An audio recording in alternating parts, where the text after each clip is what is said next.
Tired of serving up the same old tasteless victuals to your family? Step up your grill game with new seasonings from Coy's Southern Eats. Based off famous Southern recipes, our seasonings will add what's been missing to your family's feast. Add it to steak, chicken, shrimp, you name it. Serving up these fixings is going to make you the hero at home. So head on over to coyssoutherneats.com and order yours today. Come get you some.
And everybody, welcome to a Hogville Special, and it's sponsored by Coy's Southern Eats.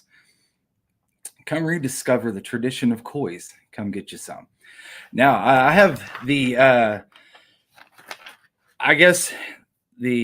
great pleasure of bringing on Greg Thomas tonight, former starting quarterback and all-time wins leader at Arkansas. And I want to bring him on now. Greg, how you doing this evening, my man? Doing wonderful, Jay. How are you doing today? I'm doing excellent. I want to thank our sponsor, Coy's Southern Eats. They just come on board with us. I want to thank John James for all of the photos that he's provided for us on that opening, and also Pixabay for the music as well. Wow, sorry. Wow, that was a lot to get unpacked there, but it was. I love the new slideshow. What do you think of it? Hey, I love the slideshow, and I like that one picture too. get a little promo in there. That's pretty cool. Hey, man, that's the best looking dressed guy from San Angelo, Texas right there. Yes, sir. Yes, sir. Kind of a running joke that we've had, well over almost a year now, it seems like. Almost, not quite, but we're getting there. But, this season with the quarterbacks that are coming into the SEC, almost, if not half of the quarterbacks or the teams that are coming into the season have a new starting quarterback. With your time on the Hill, how does that affect a team when they have those huge question marks of that quarterback not being able to have live fire with the guys that he has around him? It's a different feeling. More pressure is put on the defense and the special teams. But through spring ball, you should pretty much have a thought process of what you can and cannot do. But, great coaches in the SEC.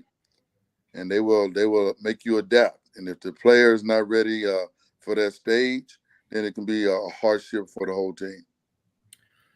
I was reading a piece from the Tuscaloosa News regarding Nick Saban and his quarterback battle that he has going on. It looks like I know that Jalen Milroe is kind of in the mix, but it looks like Ty Simpson is going to be possibly the guy. Just depends. I know that Nick is going to wait till the very last minute to announce a starting quarterback to create that edge. But whenever you have a quarter, coach that comes in and says, hey, this is what we want you to do. We want you to make us pick you, not we're going to just wait for you guys to sit back and see who finally wants to take the reins. He wants to put the pressure on the quarterback to put the pressure on the coach. Well, I'm going to disagree with you.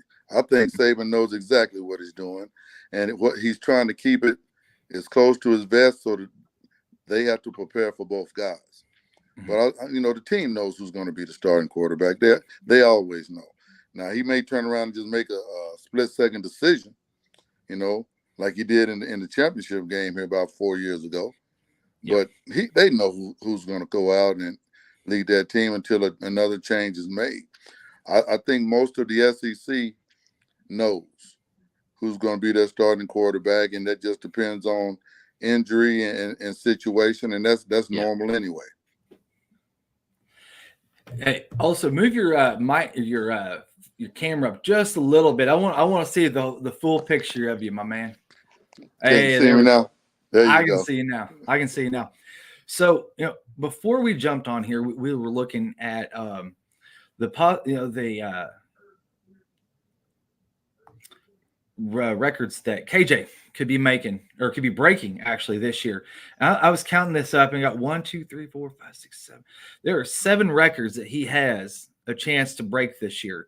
Yeah. And could be the most highly decorated or the highest decorated quarterback in Arkansas history. Statistically, yes. Statistically, yes. Yes. Now, if he gets 11 wins, we might be talking a little bit different. Maybe. But maybe. Maybe. But, I thought that might get your goat a little bit. Yeah. Well, no. Records are made to be broken. Mm-hmm. That's why you have certain records. It's a different kind of football today than it was 40 years ago, 60 years ago. So the analytics, the 3-man in the box, the 5 receivers, just a different ball game. So those records will be broken almost all the time. You throw the ball 60 times a game, you're going to have some kind of record that has to be broken. Yardage, percentage, incompletions, interceptions, all those things will be challenged the more you put the ball in the air. But it's great for the fans to get more energized, get more excited about your team and your players with the brand of football. I mean, I would have loved to have played in this style. If I had a chance to play in this style, there'll be a whole bunch of records for Greg Thomas also.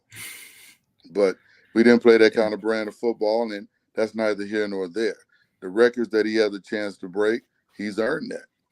And the team has earned the opportunity to play in this kind of style, and I'm waiting to see what Coach Enos is going to do with it, and can we win ball games? That's the number one record I'm worried about. Can we win games? And if we win games, I don't care if you complete 3 or 4 passes. If we win games, but it looks like we have a balanced attack. We have one of the best running backs in the nation. I don't care what the SEC pundits say. He's one of the best in the business, and he's almost getting the McPherson treatment. And he's going to go out and he's going to show out, and can't wait to see him do that also. So when you put KJ in that situation, and then you have a running back or a style that allows you to spread the field and spread the defense around, you get angles, and then you have chances for success.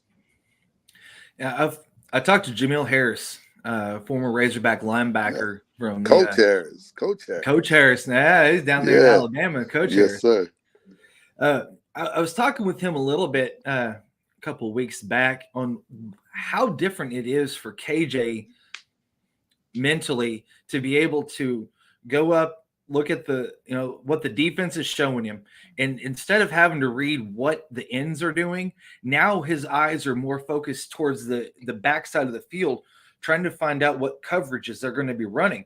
And that's where Dan Enos has been able to help KJ identify some of those so he can change protection coverages at the line of scrimmage and not have to worry about if an end's going to be crashing down on him. All he has to do is send that guard out to at least chip a little bit to be able to give himself a little bit more time in the pocket. As a quarterback, how different is that going from that system to this system? Most quarterbacks believe they can play in any system. I had a quarterback coach that was a drawback coach prior to coming to Arkansas. So, the 5 and the 7 step drop, reading the backside linebackers, or moving the safeties with your eyes or your shoulders, he taught all that. So it just depends on what they put the specifics on how they want him to read. Anytime we had an open end and the cornerbacks were pressing, we would throw a fade. If they were 8 to 10 yards off, we ran a little hook. You see what I'm saying? If they were 7 yards, we ran whatever route was called. So it all depends on your practice time. They play 7-on-7. That's one thing. I watch my high school team practice from time to time. I watch football every Saturday. I don't understand playing 7-on-7 that we don't know where our receivers are going to go. I don't understand not being able to make changes in routes or adjustments when you do this all day long. So it has to be either a philosophy or a lack of trust in that one calling the plays. Because if you practice this every day, you should see the adjustment. You should see if they're impressed. You should be able to tell that they're going to be in a cloud depending on who comes up and who drops back. And it's easy to read if you practice it every day. Not everyone can do it, because if everyone can do it, they would all be playing. But I'm saying that kind of comes with the territory. And also want to let everybody know that's watching, if you have any comments, questions for us, for Greg, throw those up in the comments. We'd be more than happy to answer those, put those on screen for y'all. Going back to what you were talking about with if they're playing press versus if they're playing off a little bit. Johnny Manziel did that to Arkansas about 10 years ago down here in Fayetteville, where the defense kept playing soft coverage. They were playing about 8 to 10 yards off, and he just kept throwing shot after shot to the boundary. He wasn't going to near side. He kept going to boundary, and he made a living off of it for 3 straight series. It was 3 straight touchdowns. And it proved that Arkansas was not willing to adapt. Now you've got Marcus Woodson in there, and you've got oh my gosh, it just blanked on me. Marcus Woodson, and then the other defensive coordinator. I cannot remember his name off the top of my head, and he's going to kill me too. He is going to kill me. Travis Williams. How well those guys can get this defense to adapt to what they're seeing out there. You're going to have one coordinator that's going to be in the box. You're going to have one coordinator that's going to be on the field. How important is it for them to be able to relay that information, not only to get them in the right spots, but to get them to understand the looks of what they're wanting to see? That's practice. That's practice and giving them freedom to make those adjustments, make those mistakes, and seeing if they can recover. I mean, we're going to have all kinds of great athletes on the field. Now, can the great athletes pick up on clues and how they line up if they're in certain in an 8-man front, or if they're going to be in a blitz package, or how we're going to attack, the guard and the tackle, and am I going to loop, am I going to swing in and bull? All those things should be practiced. And, your practices should be harder than your games if you have that kind of talent and you can teach it. Now, it gets more difficult when we don't want to practice those things that we need. We don't want to make the adaptations. We're afraid to blitz someone. And then that goes to your players and how they react, or, he may not be fast enough. He may not be strong enough. Maybe he can't hold up the lineman, so the linebacker can slip in. It's just skills and schemes that you have to practice and learn, and then hopefully they can put it on display in a game situation. It's on both sides. It's going to always be a cat and mouse game. Yeah. If you can't block, if I can't block the right defensive end, with my left tackle, then I'm going to have to make an adjustment. We're going to either have to double. I'm going to have to put a tight end to chip. I'm going to have to put a fullback, to, occupy and make him, go around. So there are games that we can play. I mean, it's not the NFL, and that's the crazy thing about it. This isn't the NFL. With that being said, you still have NFL type players on both sides of the field, and a good coach is going to use that to their advantage. Yep. So let's look at the. I was trying to bring the image up on my computer here to put on here, and I was not able to, unfortunately. But I've got it here looking at it. So passing attempts. KJ is a very peculiar number. He has got 666 attempts, and that's not a number that you really want to be sitting on too much. I know, just being a little superstitious, but Clint Sterner is number one with 1,023 attempts. I think KJ is going to break that this year. I mean, by game 3, he may break that by game 3. Yeah, that's 400 attempts, my man. Hey, wait, I guarantee you, we're going to throw the ball 2 out of every 3 plays, and we get what, 10 or 12 series a game. Yeah. And we get 1 first down every 14 plays, or I'm sorry, every 6 plays. Yeah. By the first 3 or 4 games, he may have that. Yeah, and if you look at a directional school like Western Carolina, game 1, Kent State, game 2, Cupcake, and then you've got BYU coming in with a new quarterback, and you're able to get KJ, you're able to get all these guys, even the starting offensive line that's a little young, you're able to get them some real good reps before you step into the live fire down at LSU at the I call it the black hole. And it's really important to get those guys on the same page when they step into game 1 of the SEC. Well, it's great practice. The way we look at the schedule is repetition. And, I was being facetious throwing 400 passes in the first 4 games. But you understand the thought process that may be in line. But you have to work on your situation down the distance. You have to work on routes. BYU is going to be a challenge. I don't care who they bring in as a quarterback. This is what they do. We have to hope that they wear down, because they're going to put the ball up. They're going to rush, and they're going to hit gas offensively and defensively. So, they're going to be a physical ball club. So it's going to be like almost a mirror image. Mm-hmm. The first 2, I don't expect that. I do with BYU. And then we know the juggernaut we're going to face when we play LSU and then get into the SEC play. Then everything's going to be dictated on situational football. And can we match up? Can they match up? Can somebody make a play? Mm-hmm. And if somebody makes a play, that may be different. It always comes down to 2 or 3 plays in a game. Mm-hmm. With 8 guys playing, doing the right thing, and 3 doing the wrong, you get a fumble, you get an interception, you get a strip fumble, or you get a touchdown. If I'm supposed to be in the 8 gap and I go outside and the linebacker gets chipped, Sanders gone. Yeah. You see what I'm saying? So it boils down to 2 or 3 plays. We don't want to say that, but it does. A block punt, dropping the kickoff in the end zone and trying to run it out. Now we got 98 yards to go instead of 68 yards to go. Those things come into play. One of the things that Sam talked about after the second scrimmage was the return game. You had Isaiah Sechenia from Fayetteville. He ran the kickoff back, and I'm not saying that it was something that is going to translate directly into a game, but that's something that we haven't seen here on campus since you've seen like the likes of Joe Adams, where you have somebody that's electric, that has that different level of speed that your gunners might not have.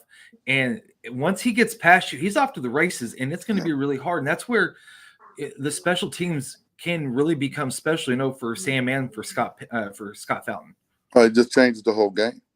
That the kicking game is vitally important. We don't like to talk about it, but we will blame people when we miss field goals or get punts blocked or drop a punt. But they are game-changing, momentum-changing effects. And if we can capitalize, I can't wait to see the young man catch something too, and make that first and second guy miss. He make that second guy miss, we have an opportunity for big gains.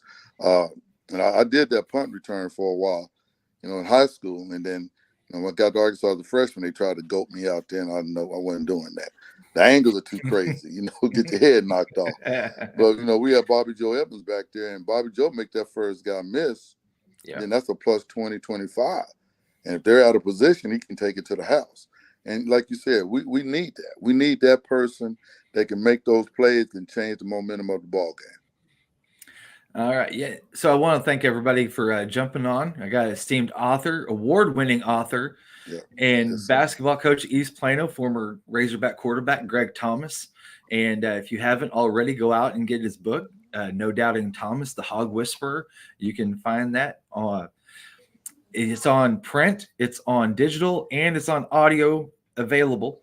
You can message Greg directly. He can get you set up. And where else can you find that book at? Amazon, my publisher, Outskirts, Barnes and Noble.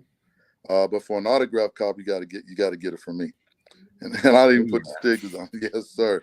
But it's a good read. It's my recollection of my 4 years at the university, and it was just through my eyes as an 18 to 22-year-old young man. I also want to thank our sponsor, Coy Southern Eats, for the sponsorship on this tonight. Is Coy Southern Eats. Come rediscover the tradition of Coy's. Come get you some. So let's look at the pass completions here for just a second. Tyler Wilson sits top at 593, but KJ's right behind him at 436. I think that's something that he is. I really think that he can accomplish this year. I mean, he's roughly right around 155 completions. Right. I think that's something he can really break. Passing yards. This is one of the ones that really intrigues me, because if he's able to throw, like you said, 2 out of every 3 plays, he's already got 5,868 or 5,816 yards of passing yards here at Arkansas. Tyler Wilson ranks first at 7,765. Now, that, from what I have heard, there's a possibility he might eclipse that 3,000 mark. And if he eclipses that 3,000 mark, I'm going to tell you, he is doing circles around Tyler Wilson. Right. And that's a possibility, especially when we're dumping the ball off to the back coming out, if they cover the flats or they cover the downfield. So for him and for all of us, that's pretty much like a handoff. Yep. And even we throw the bubble screens and aside, those are like pretty much handoffs. Yep. But those are considered completion. I expect him to break that also. Whenever you were running the triple option or the flex bone here at Arkansas, one of the plays that it kind of reminds me of that we run these days, like whenever you're putting the ball, you're running a belly play to the right side, you're putting in the fullback's belly, reading what they're doing, and having the option of either pulling it back out or just letting them take it.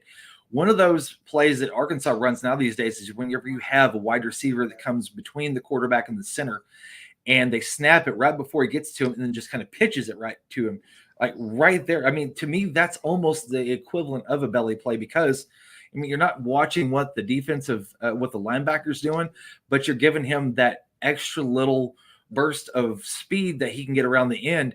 And that's where I think that the touchdown passes KJ can break, because he's at 48 and Brandon Allen sits at 64.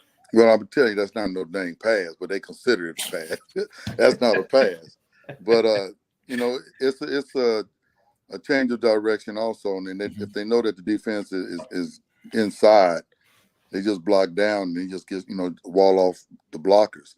But yeah, they consider that a pass, and as inside the red zone, you can run that play, and it's a touchdown, and then they call that a touchdown. But I expect them to break that one also. And not doing those kind of plays, I think throwing the ball down the field.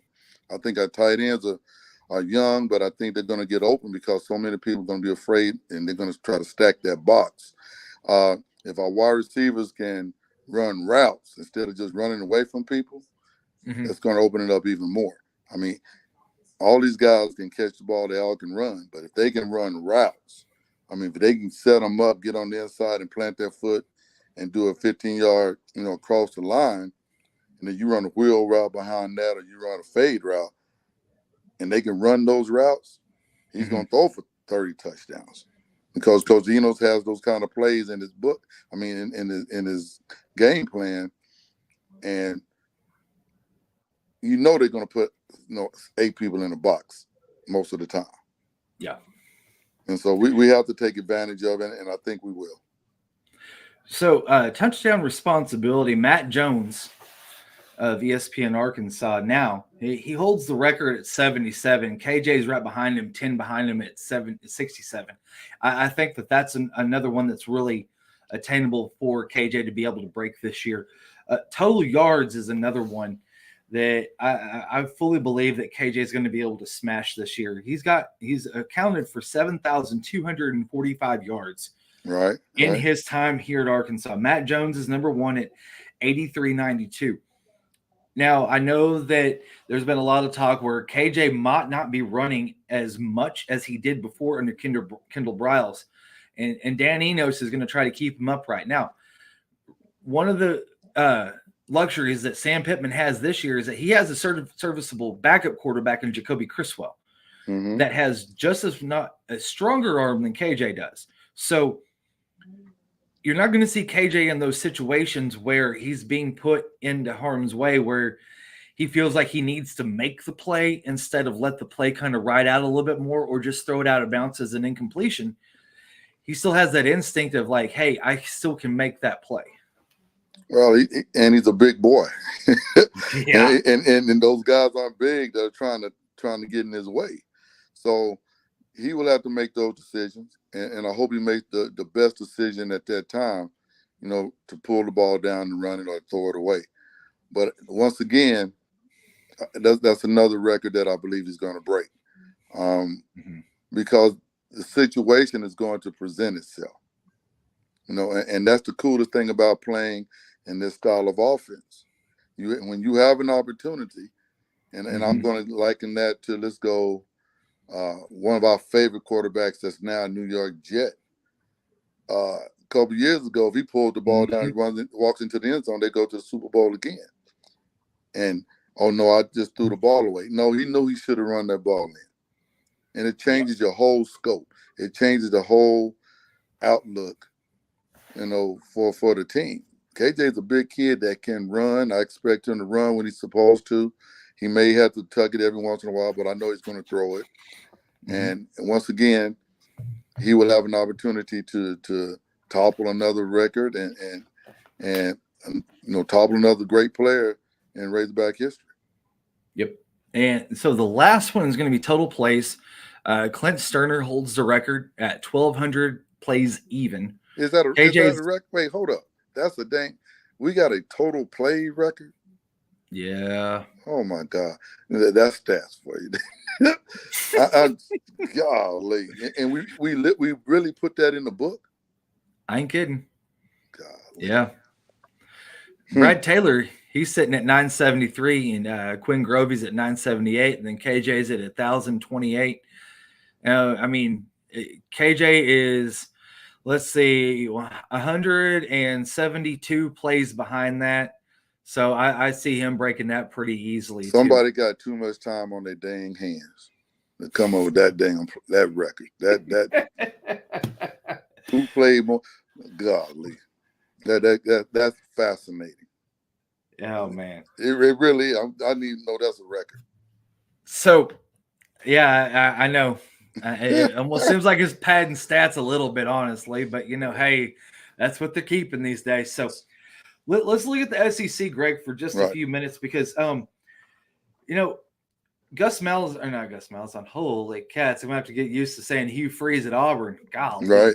Yep. Oh, I'm not going to be the only one's going to get tripped up on that one, but Hugh Freeze at Auburn. Right. Sounds so weird. You've got Peyton Thornton that's going to be starting for Auburn. He ended up beating out Robbie Ashford. Robbie was the transfer from Oregon. Right. He was beat out by Paxton, transfer from Michigan State. Do you kind of see the writing on the wall where Hugh Freeze came in and said, yeah, you know what? Yeah, I've got a guy that's in place, but you know what? I like this guy a little bit better. I need you to stay on for a little bit longer, but don't stay for too long. The only thing Coach Freeze is doing is finding a way to find better players. Yeah. And he's going to find them. He does. and he's going to put them in situations where they can be successful. That's just who he is. He'll turn over every rock, and he'll do all those things. He's going to find them some ball players, and then they're going to go out there and let them play. And so I'm excited to watch what Auburn does.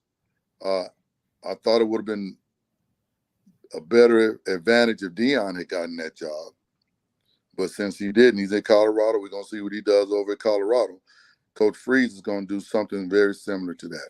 And so it's going to be such a great league before we get Oklahoma and Texas in, because we have all these great new coaches. We have these older great coaches. Yeah. We have different offensive philosophy people coming in. And now it's not just going to be thrown all over the field. We're going to have different running angles. We're going to have special teams play. We're going to have defensive freaks out there. You got to have a freak to cover the tight end now, because the tight end is going to be an athlete bigger than your cornerback.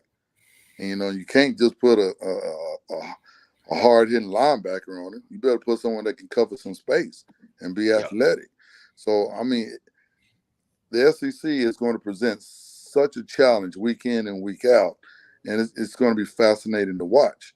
Not only with Hugh Freeze, I'm really, really, really trying to see what's going to happen tonight with this Florida team. Yeah, that's one the of the juggernaut too. Yeah, because you've got Graham Mertz transfer from Wisconsin that's going to be starting for Billy Napier down there in Florida. He ain't the answer though. But no, he's not the answer. I'm talking about what are they going to have to do defensively. And then once he gets his defense somewhat set up, he'll figure it out with his offense. I mean, because he would definitely go, okay, we'll just line up and run the veer if we need to. That's the adaptation that I'm talking about. But the Florida's going to be, because it's on the eastern side. And the east side, you still got to deal with Kentucky. South Carolina going to make their presentation. And then we still got Georgia, which is, I want to see what's going to happen with Georgia too. I want to see if Beck can play and see if he can handle. He has studs around him. He has a stud coaching staff, but he's going to have to make plays. And that's what I'm willing to watch that one too. I'm not worried about Alabama. I'm not worried about Alabama quarterback. No, Coach Saban know what he's going to do. Yeah. And we know what LSU's going to do. And Jaden Daniels, that's going to be a huge, huge shootout with KJ Jefferson versus Jaden Daniels. Yeah. You got both of those defenses that's one of the things that a lot of folks have heard. They've heard the analysis by paralysis of we got three lines of defensive lines, or 3 units of defensive line that we can run in and rotate in and out.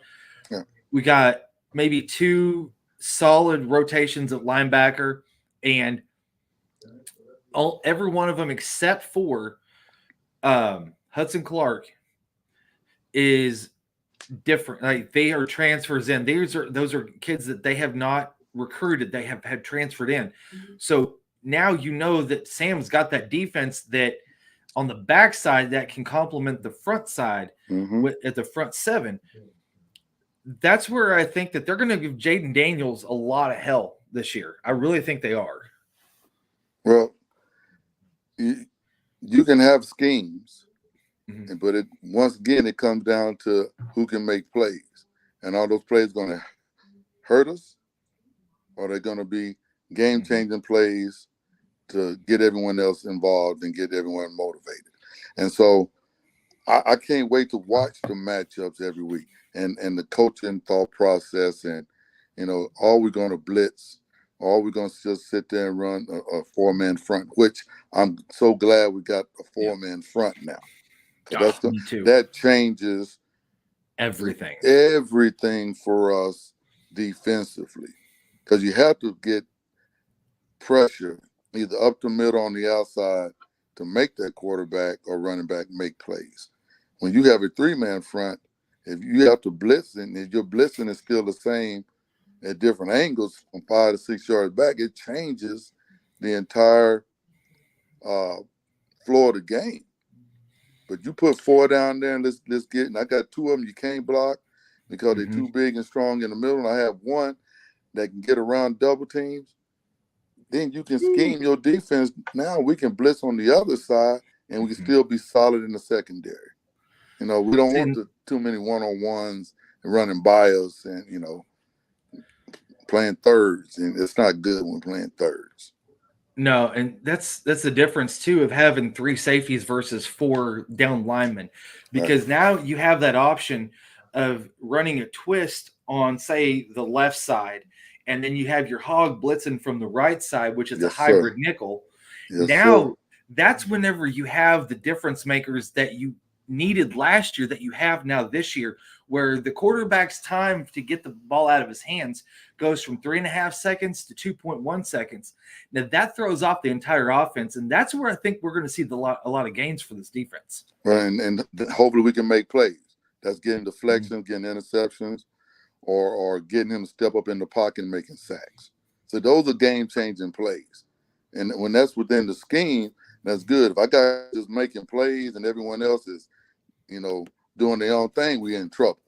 But if I know I have an inside rush and then I'm getting blocked on the outside, I got to stay on my inside rush so he can scrape. That, just doing your job is going to make a difference. Now, do my job in making a play, that's how we're going to win games. Then we can get the strip sack. You know what I'm saying? Yeah. Then we can get that. It's a 3rd and 5, and we can get the tackle, up the field, and then we're making a play. Now it's 4th and 1 or 4th and 2. And now we got a chance to get our punt returner out there that's going to make plays. And now the momentum changes, the field changes, and then I can call different plays. That's the difference of fielding a punt from the 15 to 20 yard line to the 40 yard line. Yes, sir. And that's huge whenever you're able to make them not be able to flip, or let me rephrase that, when they cannot flip the field entirely, whenever they're only able to flip it halfway. Real quick, I had Mr. BYU put a comment on their Western Carolina beat Pigs. I don't think that's going to happen. And Mr. BYU, you might want to take a look at that Week 3 schedule or the scheduled game down here in Fayetteville. It might be a long day for y'all. Just going to you gotta love it. You gotta come on our show to talk about BYU and West Carolina. Yeah, just do your part over there in Utah, and we'll see you. Exactly. So one of the teams that really intrigues me this year is Texas A&M. You've got Bobby P up there running the offense for Jimbo now. You got Connor Wegman coming in. He beat out senior Max Johnson at quarterback. I've talked to guy from Texags. He's really good. Tomas Romo. He's incredible. But I'm telling you, man, I don't know how that experiment is going to go. Is it going to last a season? And if Brent Venables gets the kick or the boot from OU before they move to the SEC, do they look at Bobby Petrino? That's one of the things that I've been kind of watching. Do they ask Brent to step back into that defensive role, let Bobby come in, run the team and the offense? That's something to watch because you don't know what Dylan Gabriel's going to do. But I know. What's the question? Do you think A&M is going to? Can Bobby Petrino? Yeah. Can Bobby Petrino and Jimbo coexist? Yeah. Why do we not think that? That's all. Well, that is a hopeful thought process that many fans want to come up with. Mm-hmm. You know what I'm saying? They ain't got nothing. Petrino's going to do what he does, and if he stays, he stays, and if he doesn't, he goes off for greener pasture. That's him anyway. Mm-hmm. But him just taking charge of 42 guys instead of being in charge of 84 and all this, he's okay, man. He's a schemer. He's going to figure that out. He's going to put us in some bad situations. Yeah. Because that's what he does. That's what he does. I mean, that's the offensive mind that he has. People worried about, what he does. I ain't worried about that. We better be worried about this man coming up with plays that we can't stop because of whatever reason. I'm not worried about Petrino going to Oklahoma. If he go to Oklahoma, so what? They ain't got nothing to do with the A&M game this year. You know what I'm saying? The man, he's paid his penance. He did what he did. And it's over with. Leave him alone. You know, let him do what he does. And what he does, he coaches football at a high level. And that's what I'm more concerned about. I'm not worried about, Jimbo Fisher. They've already paid him a boatload of money. And he's another offensive genius. He just, couldn't figure it out the last couple of years. Now he got fresh eyes. And fresh eyes that are hungry, they may put something together. Yep. So that's a legitimately scary game. That is. And one of the things that I noticed that Bobby did last year, and that was with the Missouri State team, was that he was able to find the mismatches in the Arkansas defense. And ultimately, I'm not saying it cost Barry Odom the job, but it made his job a lot more difficult than probably what it could have, because of the scheme he was able to beat you with the X's and the O's and not with the Jimmies and the Joes. Yes, and it was a 3-man rush, and they had 5 receivers, and we couldn't cover 6 to 8 yards down, or 6 to 10 yards down the field behind the linebackers. That's 7 on 7. Mm-hmm. You do that every day for 20 minutes of practice. That's us adjusting to what's going on. We didn't adjust to that. We stuck with what we were doing. And they almost got us, man. They ran out of gas. Yeah. They ran out of gas. And he doesn't have to worry about that now. You know what I'm saying? Now he has 42 guys that he needs to worry about. That's it. So he's coming up with ways.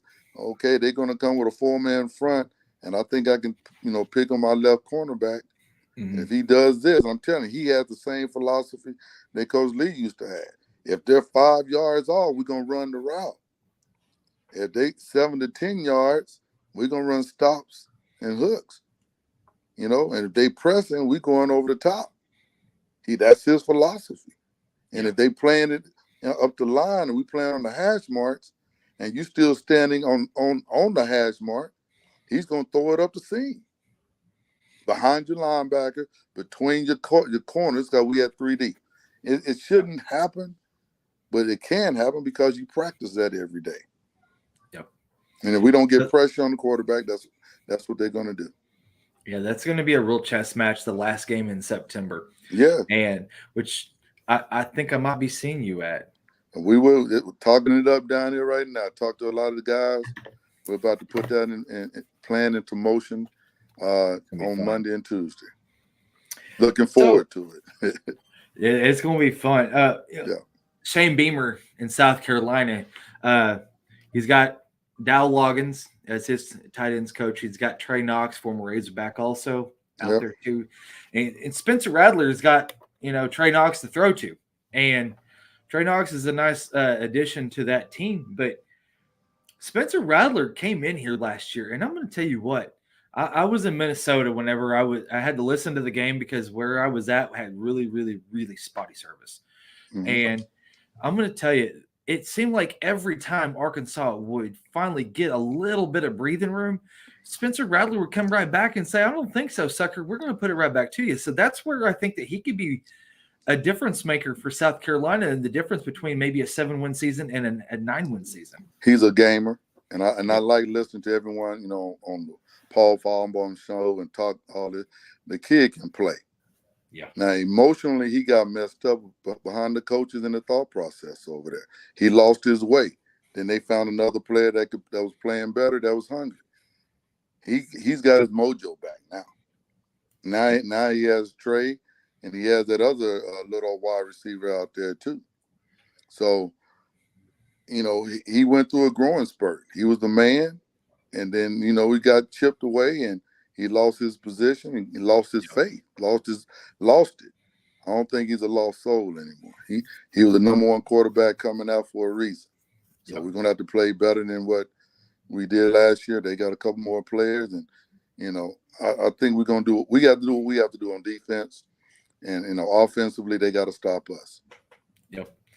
So let's move on to the final game of the season for Arkansas, which will be Missouri, and which I still hate that forced rivalry.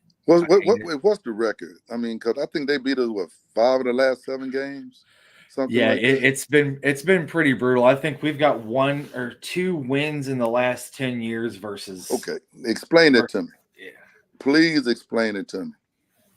Because for the life of me, I don't understand not being able to beat Missouri.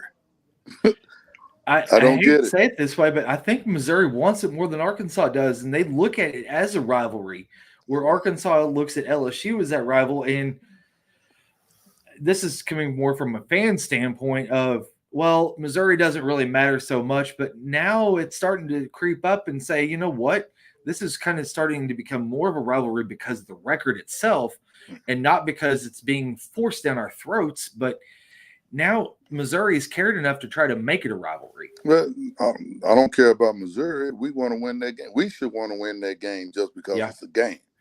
And Exactly. we haven't fared well, and they haven't matched up with us on paper, but they've beaten us. So I don't understand it. I sit and watch that game every year, and Limbo was talking about, Limbo Park saying, Greg, you need to come to the game, this year. And I'm going like, I'm in basketball season. Mm-hmm. But I'm telling you right now, as a former Hog, we lose to them again this year, I'm going to be a little bit upset. Yeah. Because that's bold situation, that's bragging rights, that's recruiting. How are we losing to Missouri? I can understand that we lost to LSU and we played them great, we lose to Auburn every once in a while. We beat. I can understand. I cannot, for the life of me, comprehend losing to Missouri. Yeah, I don't get it, and it's frustrating. It's frustrating, and it'll be a terrible way to end the season. We're not going to lose to them this year. Let's just say that we're going to kick that mojo right now and start it off right now. They're going to lose that game. Another Eastern foe, Kentucky. You've got Will Levis. He's moved on to the NFL. And Mark Stoops has got a new quarterback in Nick Scalzo that's taking over. And I don't know too much about the kid. I know that he's one of the clump of teams that have got a new quarterback coming in. And you just wonder if the wheels there might be a little bit of regression at Kentucky just because of that fact. Now, again, 2 years ago, you thought that was going to happen whenever Will Levis came in as the starter. Right. But no, he picked up right where they left off, and they kept that 9-win train rolling. Right. And just, I mean, and that's one of the things that I'm going to sit back a little bit and watch and see how Mark Stoops is able to negotiate that. He's a defensive-minded coach. Yeah. And he gets guys that can play on the edge. He has edge players. And if edge players are in their right frame of mind, they're gonna make plays. They don't worry about making mistakes. And he has a bunch of edge players. And so that's been the difference in them, maintaining those non-victory seasons, is he gets those guys that everyone passes on, and then he allows them to be players, and they go out and make plays. I mean, I'm going to be honest with you. You can't take a bunch of donkeys to the Kentucky Derby. You see what I'm saying? I love that. Yeah, that's true. And he goes out and finds these small Shetland ponies that can run, and these small Appaloosas that can run, and then all of a sudden we in a battle, or whoever they're playing in a battle, because he has some horses that can run and can play, and they believe they can play, and they have a tradition that they can play. I mean, it's hard to win 9 games, and they're winning 9 games at what they call a basketball school. Yep. So, you got to give him his props. He's really changed that program, and they're as competitive as anyone else. And I definitely give them a chance to, at least for a half, to push Georgia a little bit till they figure it out. I think so too, because that's one of the big question marks for Georgia is with Carson Beck. What can he do? Yeah, he does have studs that he can get to. I mean, if I was Kirby Smart, I'd be telling Carson Beck, Brock Bowers is going to be your meal ticket to get from that comfort. where you're a little bit hesitant on making that pass, maybe to the outside on a third down, to hitting your All-American tight end across the middle that you know is going to pull that down every time.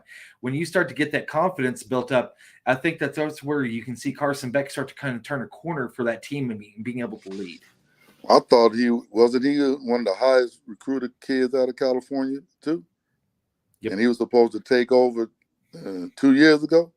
Yeah. So he's been waiting for 2 years. He has a couple of championships. Now he has a chance to put his name in the championship. But I don't think it's going to be much of a fall off. I think he has a bigger arm than Stetson Bennett did. I think he sees the field a little bit different because he's always been gifted. You put someone gifted and confident with a bunch of talented players and a coaching philosophy, heck, they may win 3 in a row. And that's not scary to say. That's a fact. Yeah. I mean, the kid, if he has any kind of confidence, let's say when Joe Burrow came from Ohio State, he wasn't that confident, but he had some studs around him. And then all of a sudden you hit a couple of those studs and you have a philosophy with the head coach that they had that said, all right, just go play. And the sky's the limit. Now they turn around and try to handcuff him and tell him he has to throw check downs all the time and he missed a couple passes and people start booing, then you may worry about it. I don't think that's going to happen. I think the kid was a stud when he came there. He got behind somebody they were more comfortable with, and that kid kept making plays and won them 2 national championships. This kid falls into that next level kind of quarterback. Yep. And if he plays like Joe Burrow, he may be, first or second round pick because he has size, he has strength, he has vision. Yep. One of the returning starters that really intrigues me also is Will Rogers at Mississippi State. Unfortunate passing of Mike Leach over the at the end of last season, and you see Coach Arnett come in and kind of put not his fingerprint on it, but trying to kind of continue what Coach Leach did whenever he was there at Mississippi State. And whenever you have your new coach and you walk into having a quarterback of the caliber of Will Rogers, man, I'm going to tell you, that makes your life a little bit easier. Well, it's even funny, you got to say Hail State, because that's at a Hail State, Ole Miss and Hail State. That's another veteran quarterback that has a little bit more knowledge. Mm-hmm. But I'm going to tell you what I haven't said. I'm going to say it again. We started it off.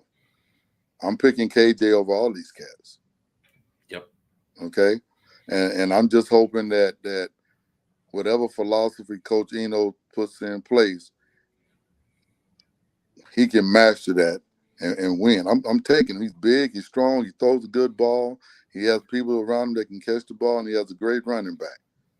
Yep. I'm not worried about Will Rogers. Let's go KJ. You know what I'm saying? I'm not worried about who they got at Kentucky. Okay, let's go KJ. I'm not worried about who they got over there, at South Carolina. So what? Let's go KJ. You see what I'm saying? I ain't worried about what they talking about down there at Auburn and Alabama. KJ, let's go. Let's lead. Because I'm going to take that big joker and let him do what he does, and then let's just play the game. And all the unknowns will be played out on the Saturdays to come. But when we line up, let's go. I'm taking the one we got up there in Fayetteville right now. Yep, most definitely. Yeah, definitely. And so we're going to get you out of here in just a second, Greg. So I have a real quick question for you. Two prognostications really quick. First off, I'm going to play a little bit of background music here. I'm going to set the mood a little bit here. I'm going to set the mood. Okay. Get this pulled up here. So, I thought you were going to play some Tupac then or something. I don't want to. Man, I'm going to tell you what. If I play some Tupac, man, I'm going to tell you what. I'm going to be paying some fines, and I can't do that because Lane would kill me.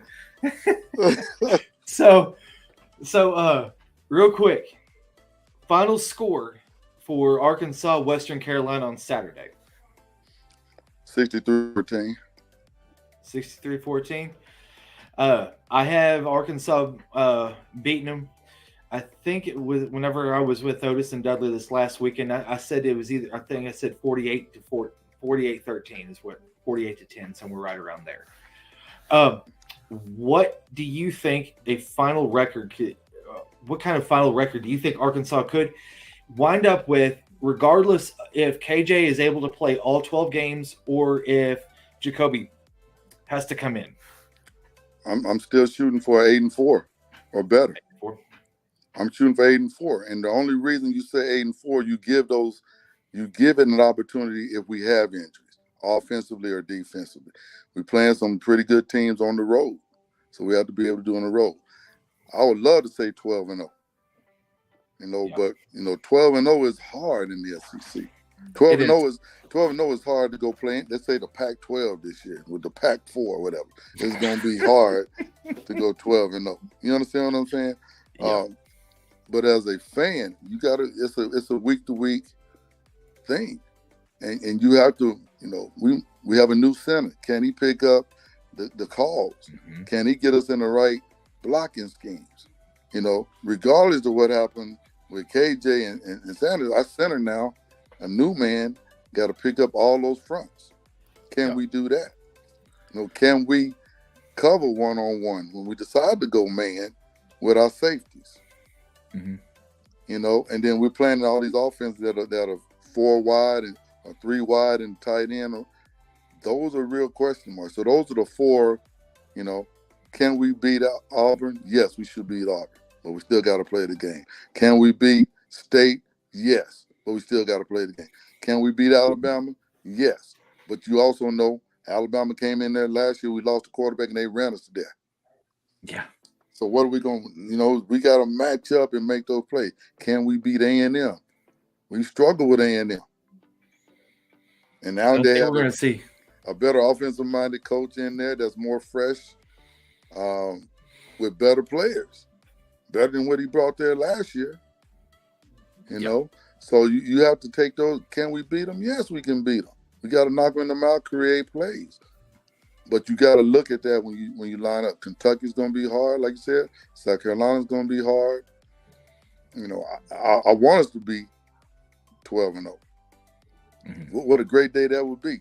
They haven't been since '64, right? That's right. We've only had another one team that was 11-1, and they didn't win the conference when they were 11-1 and won the Orange Bowl. Yep. And we've had 5 teams that were 10-2.